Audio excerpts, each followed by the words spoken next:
Welcome to Chillin' 101. We hope this video helps.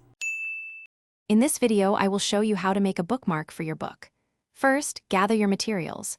You'll need sturdy paper or cardstock, which is essential for a long-lasting bookmark. Next, pick out some fun decorative items like colorful markers, stickers, or even glitter to personalize your creation.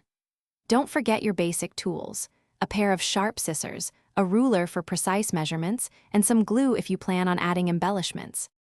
Now, let's cut and shape your bookmark. Using your ruler, measure and mark a rectangle on your chosen paper. A good size is typically about 2 inches wide by 6 inches long, but feel free to adjust it to your preference. Carefully cut along the lines you've marked. For a more professional and durable finish, you might want to round the corners slightly using your scissors or a corner punch. This is the fun part, decorating your bookmark. Let your creativity shine.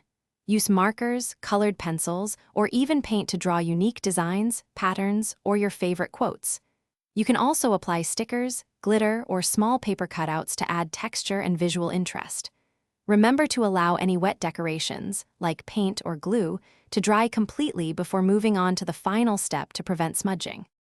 For the final touches, consider laminating your bookmark for extra durability and protection against wear and tear.